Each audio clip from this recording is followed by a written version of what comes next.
Decía John Fitzgerald Kennedy que siempre hay que encontrar el tiempo y trabajarse la oportunidad para agradecer a esas personas que te han tocado en un momento de tu vida, que han cambiado tu forma de ser, tu forma de entender la vida en un momento de nuestras vidas.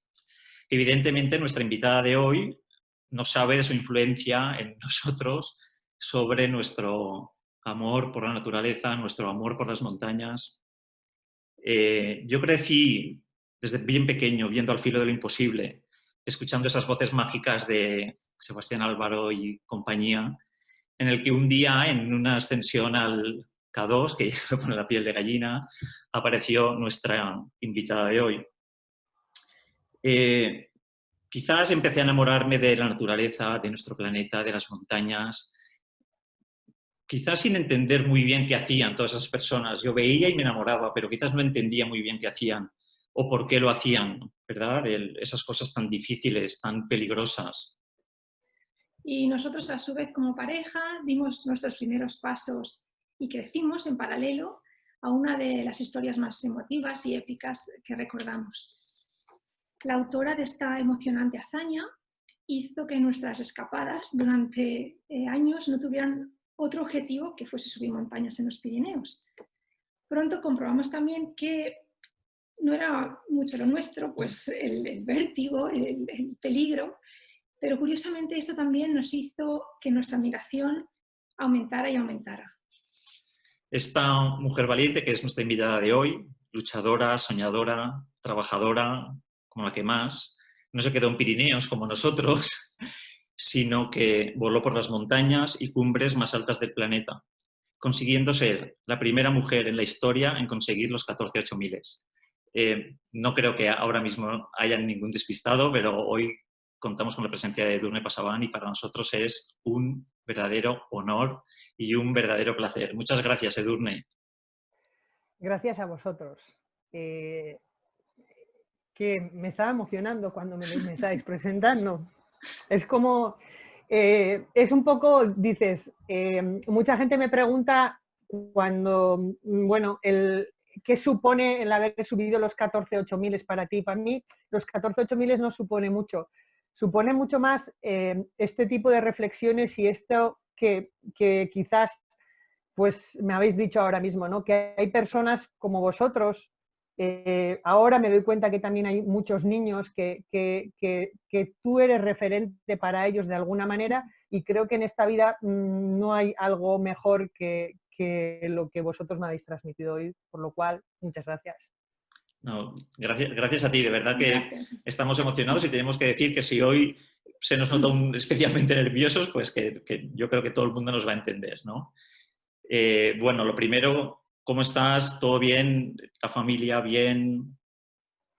Todo perfecto. La verdad es que, bueno, nosotros lo hemos llevado muy bien, no hemos tenido ningún problema en casa ni alrededor, lo cual, pues somos de estas personas que se puede decir afortunadas en esta pandemia.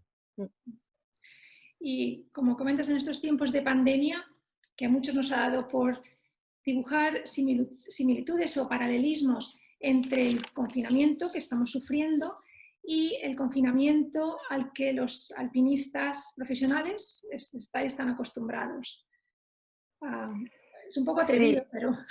No, es verdad. El otro día hacía yo un paralelismo de alguna manera con el confinamiento que estamos viviendo ahora y una situación en una expedición, ¿no? Nosotros cuando íbamos a una montaña como estas podíamos pasar 2 o 3 semanas confinados en una tienda pequeñita de 2 metros por 2 metros y porque nevaba y porque no podías salir, porque era así, o sea, lo único que salías es alrededor de tu tienda a quitarle la nieve para que no se hunda esa tienda de esto, ¿no? Entonces, de alguna manera yo ya tenía experiencia en esto de los confinamientos y el de estar en un lugar, ¿no?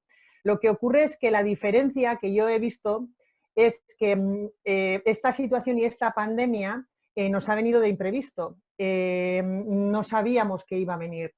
Y cuando nosotros íbamos a esas montañas a escalar, nosotros ya sabíamos que esa situación se podía dar, lo cual íbamos preparados mentalmente, que creo que aquí lo que ha ayudado o ayuda por lo menos el momento de pasar estas semanas de confinamiento es la cabeza, el que la tengas bien ordenada, y la mente ha sido importante, lo cual nosotros a las expediciones ya íbamos preparados de aquí, pero cuando nos ha llegado esta pandemia, aunque el paralelismo sea bastante parecido y yo he utilizado cosas que utilizaba en la expedición para llevar mejor este confinamiento, aquello lo elegía, esto nos ha venido pues como nos ha venido.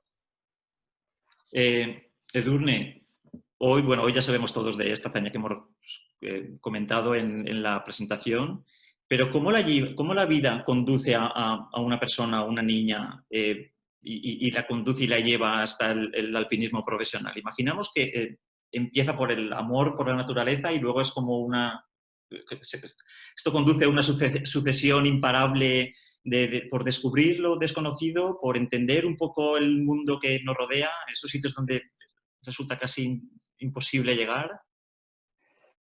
Pues sí, fue un poco un proceso. A ver, yo soy una niña nacida en una familia muy normal en el País Vasco, en un pueblecito que se llama Tolosa.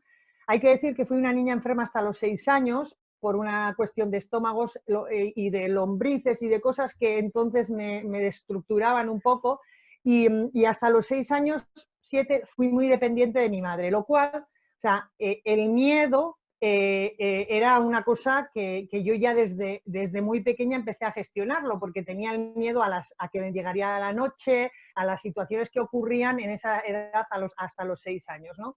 Entonces, bueno, nazco con una dependencia crezco con una dependencia a la familia muy grande, luego esto pasa a la dependencia a tu profesora de toda la vida, a la que no te quitas de al lado, y a una o dos amigas.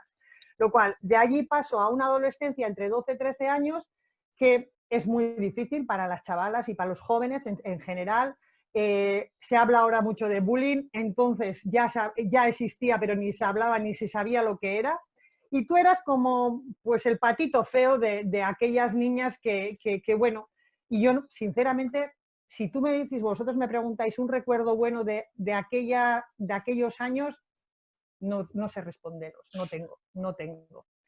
Y por casualidad, bueno, mis padres sí que me llevaron siempre al monte, pero por una de las casualidades, a los 14 años conozco la montaña, conozco un club de montaña, por una simple cosa que a mi mejor amiga le gustaba un chico que daba un curso en un club de montaña.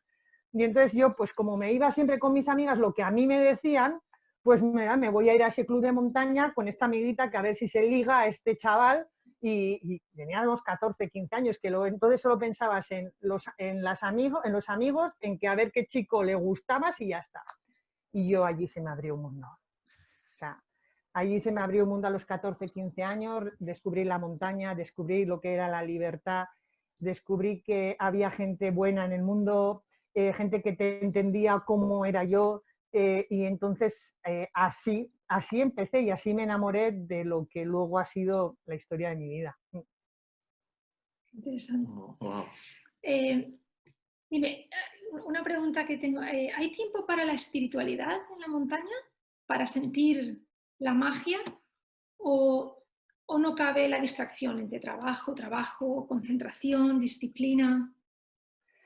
Yo creo que sí, que para mí sí hay tiempo. Cada uno de nosotros somos muy diferentes, ¿eh? Cuando estamos en contacto con la naturaleza y cuando estamos en contacto para mí, con aquello, ¿no? Yo siempre he intentado conectarme con algo, no sé lo que ha sido cuando he estado en la montaña. En mi casa, bueno, a mí me han criado en una religión cristiana. No, mis padres no practicantes, mis abuelos mucho, pero cuando he ido a la montaña era otra cosa lo que he sentido allí. Yo creo que he sentido el estar con uno mismo, con una misma, el encontrarte a ti. Creo que esto es lo más espiritual y lo mejor que tienes, que uno se descubra a sí mismo, lo cual he podido tenerlo ahí en la montaña. Y sí que también de alguna manera ha sido el hilo conductor a las montañas, han sido el contacto con esos amigos que siempre han estado conmigo y que los he perdido en la montaña.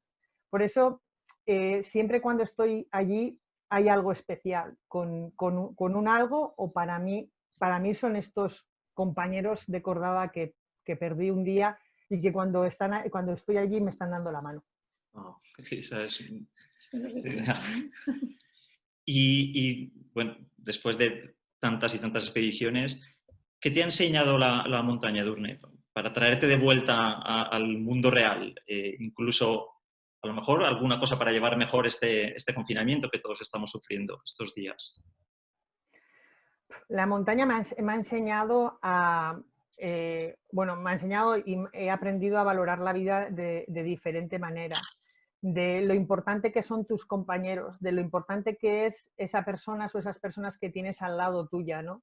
Que seguramente sin todos ellos no hubiera estado hoy aquí conversando con vosotros, porque seguramente de alguna de aquellas montañas no hubiera podido bajar.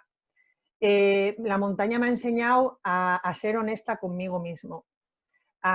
Y también me ha enseñado la humildad, ¿no?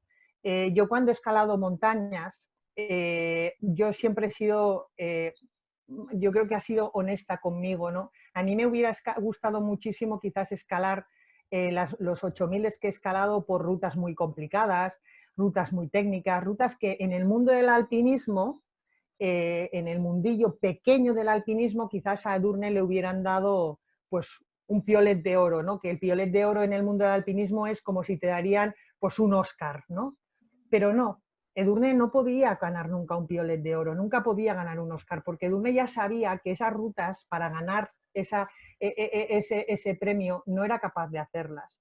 Entonces creo que me enseñó la montaña a ser honesta conmigo mismo y saber por dónde podía subir esos 8000 y qué era capaz. Y creo que gracias a eso terminé los 14 8000 y gracias a eso hoy estoy contándolo. Wow. Nos remarcamos eso, humildad.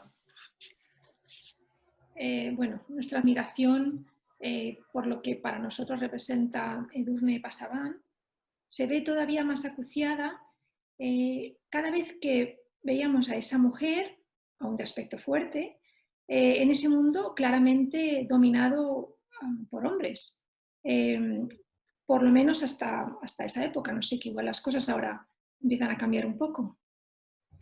Que va, sigue siendo, yo creo que sigue siendo un mundo bastante masculino y dominado por hombres. Claro, yo empecé a escalar joven, a los 24 años por primera vez me voy al Himalaya a intentar una montaña de 8000 metros y os podéis imaginar ante una montaña como esta, en un campamento base donde todos los demás eran casi todos, el 99% eran hombres y encima mucho mayores que yo. Claro, yo era una pipiola de 24 años, una becaria de estas que viene allí, ¿no? Y bueno, pues me miraban ahí como diciendo, ¿a dónde va esta? Y encima, chica, o sea, es así, es la realidad, ¿no? Y yo en las primeras expediciones escuchaba cosas como, por ejemplo, bueno, si esta ha subido ahí por este sitio, yo también mañana ya subiré. Y yo miraba entre mí y decía, oye, pero ¿tú qué te piensas que eres? O sea, pensaba entre mí, igual estoy yo más entrenada o ha sido un buen día que he tenido o lo que sea, ¿no? Un poco, te hacían un poco de menos por el hecho que tenía 24 años y era una chica. Entonces ahí tuve que pelear mi lugar, mi sitio. Yo allí aprendí que no hay que tirar la toalla, que hay que ser como una hormiguita, tiqui, tiqui, tiqui, tiqui. Sobre todo porque si tú crees en ti misma, que yo no estoy haciendo aquí mal, yo estoy haciendo mi terreno, no le molesto a nadie y poco a poco, ¿no?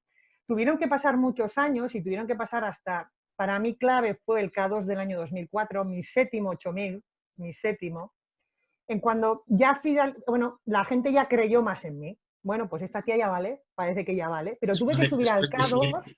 Después de 7. Después de 7 y al K2, que es el 8000 más difícil de los 14, ¿no? Entonces, tuvo que pasar todo esto para que la gente le daría credibilidad de lo que yo estaba haciendo. Pero también hay otra de las partes, que cuando la gente como mujer en el mundo tan, así, tan masculino y en la montaña, pues te pone tan entredicho lo que estás haciendo, pues tú también a veces te sientes un poco más pequeña, ¿no? Entonces, ahí fue un trabajo, bueno, interno mío que también tuve que hacer y que también cambió cuando subí al K2, porque cuando yo subí al K2, aparte de subir a la cumbre y ganarme ese terreno, gané en confianza en mí misma, en decir, joder, pues si yo he subido aquí. A veces necesitamos hacer estas cosas, sí, no debería ser, pero es así. Nosotras necesitamos hacer ese tipo de cosas para que ganemos en confianza en nosotras mismas. Ajá. Mm. Luego, el camino este épico de los 14.000 duró 9 años. Por cierto, bueno, desde el 2001 hasta mayo del 2010. Por cierto, enhorabuena porque se cumplen recién cumplidos los 10 años, ¿verdad? El 10º aniversario. Exacto. Y fue a eso, hace 10 años con la cima del Sisapagman. ¿Qué pensaste? ¿Cómo fue ese primer día cuando llegaste, después del descenso? ¿Qué iba por tu cabeza? ¿Qué pensaste en ese momento? Dijiste, ¿ahora qué? ¿Cuál fue el ahora qué? Pues ahora qué voy a hacer.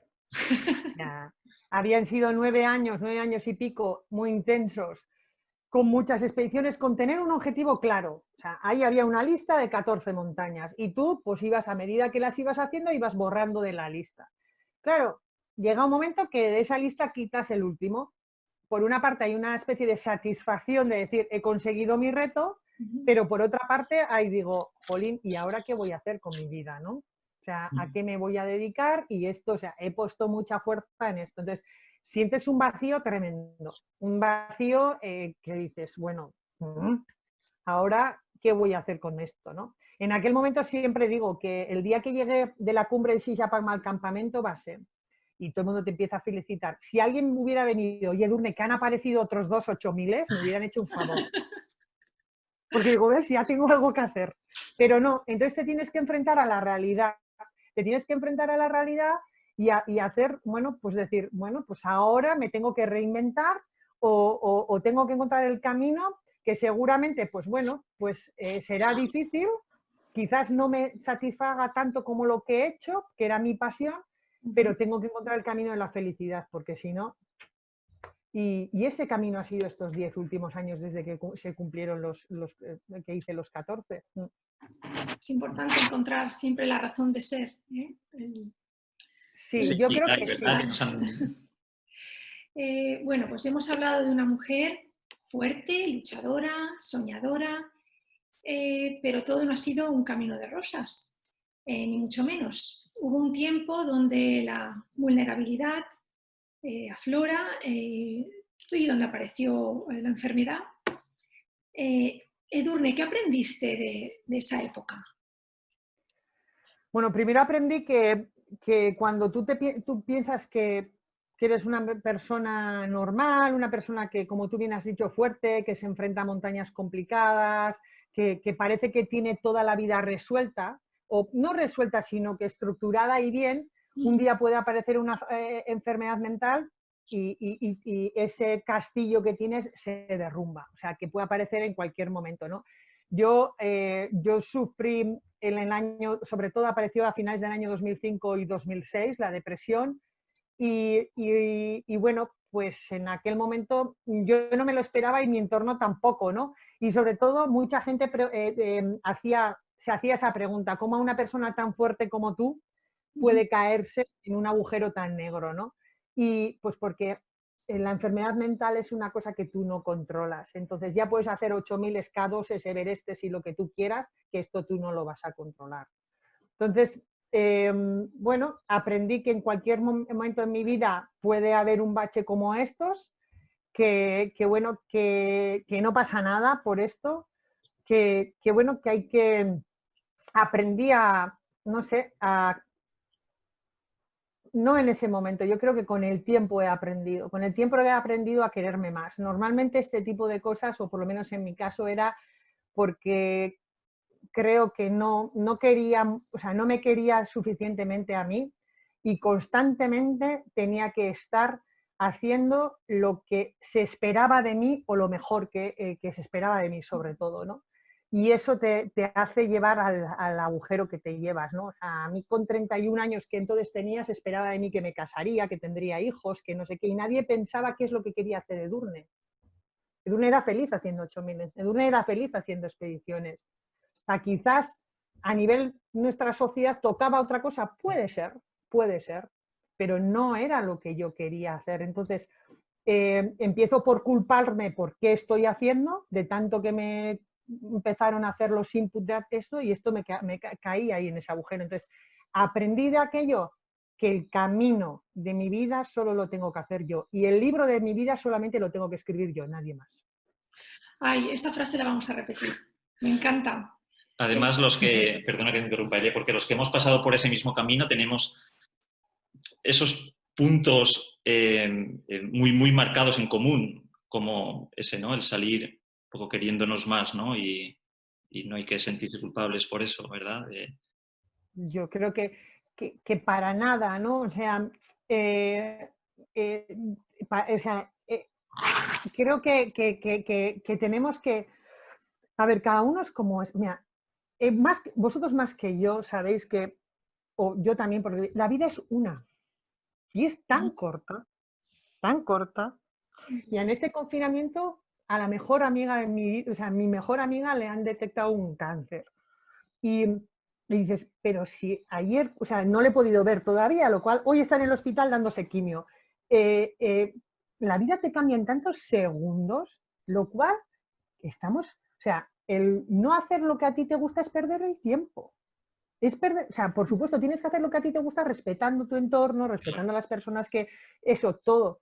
Pero escúchate, porque un día se va a terminar esto. Y porque, claro está, que más de 90 años es difícil que estemos aquí. Sí. Y para mí eso es una gran, perdona que usa la palabra, una putada. Yo quiero más.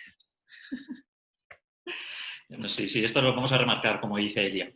Bueno, luego para finalizar, no queremos dejar pasar, como hemos estado este tiempo antes en contacto y hablando un poco, que buscamos un poco no solo la profesión, no solo el personaje, sino intentar ver ese lado más humano de lo que hay detrás, ¿verdad? De quien subió 14.8000 o es un doctor o un ingeniero agrícola o que es nuestro lado favorito, que es en verdad el objetivo, ¿no? La cumbre de esto que estamos haciendo. Y teniendo hoy aquí a Edurne Pasaban, nosotros que la seguimos, no queremos dejar pasar la oportunidad para mostrar, pues eso, ese lado tan humano y hay que decirlo. Y queríamos que nos contaras un poquito ese proyecto tan especial que es la expedición Medical Seipal, Montañas de Ilusión, ese proyecto en Nepal, y ese proyecto tan fascinante de educación en Katmandú. Además, a mí se me pone la piel de gallina porque yo estuve por primera vez el año pasado en Nepal y solo es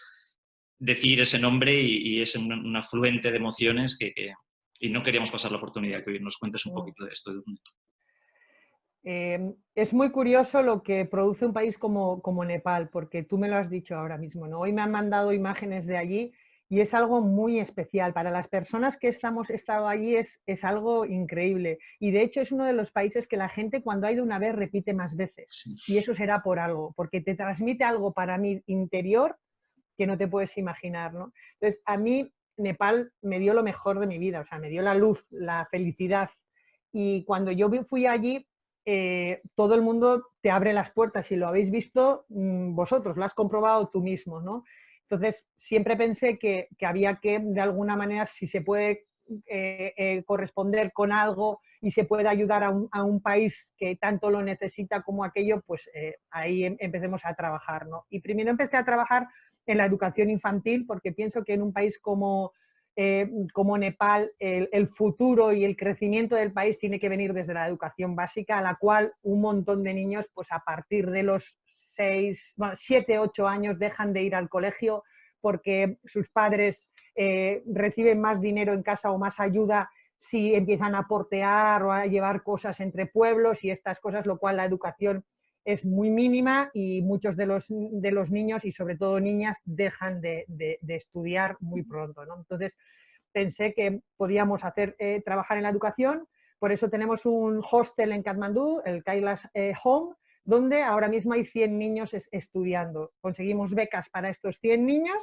hasta que se van a la universidad y les pagamos y conseguimos que la gente que apadrina a esos niños estudien, o sea, les paguen los estudios en la universidad. Esto es uno de los proyectos. Y hace 2 años, en el año 2018, tuve la oportunidad de tomar parte en otro proyecto que era en una zona muy remota de Nepal, en lo que le llaman el Far West, para ir a escalar una montaña que se llamaba Saipal. Y el objetivo de aquella montaña no solamente era deportivo, de aquella expedición y subir aquel 7000, sino que era dar visibilidad a las mujeres en aquella zona. Aquella zona es una zona que ha estado hasta hace muy poco cerrada al turismo y a la gente que iría a trekkings y estas cosas.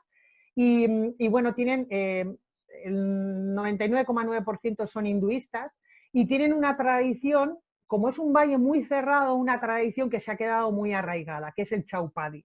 ¿Y qué es el Chaupadi? Las mujeres durante el tiempo que tenemos el periodo, los 3 o 4 días que tenemos el periodo, dicen que somos impuras y las expulsan de sus hogares. Les mandan de las casas que viven, les mandan a chozas a vivir en condiciones muy malas. Muchas de ellas, bueno, en invierno que hacen fuego dentro de las chozas, inhalan humos y fallecen. Y muchos de ellas también con sus bebés porque les mandan afuera con el bebé porque el bebé cuando tiene meses no puede estar fuera de su madre. Entonces eso pasa cada mes para todas las mujeres, para todas. Y además todo el mundo practica eso. Piensan que las mujeres, bueno, que no, por ejemplo, a los 14 años, pues esto es como en la India, a los 14 años les casan porque es mejor si ya son matrimonios concertados entre familias. Y entonces el objetivo era que poder dar visibilidad a la situación que había en ese valle con esas niñas y escalar con ellas. Y 4 chicas del valle intentemos escalar una montaña de 7000 metros con ellas. Obviamente mucha gente estaba en contra porque piensa que las mujeres, al ser impuras, no podemos escalar montañas donde viven los dioses, en este caso las diosas, porque encima, para más Ingrid, ellos halagan a diosas que viven en las montañas. Entonces, bueno, hicimos esa expedición con el objetivo de dar la visibilidad y de empezar a generar un cambio, ¿no? Yo creo que en países que ocurren este tipo de cosas no podemos ir allí a cambiar de repente y decir esto no se hace. El cambio tiene que venir de dentro y el cambio tiene que venir, y creemos que el cambio viene de la educación. O sea, creo que el cambio viene que esas chicas, esas niñas jóvenes sean el futuro del cambio y que podamos educarlas y puedan tener estudios para poder simplemente explicarles cómo está construido el cuerpo humano por dentro, porque no lo saben porque tenemos la menstruación las mujeres cada mes. No es nada malo, no es un dios malo que nos ha hecho tener esto, no es así, pero ellos lo creen.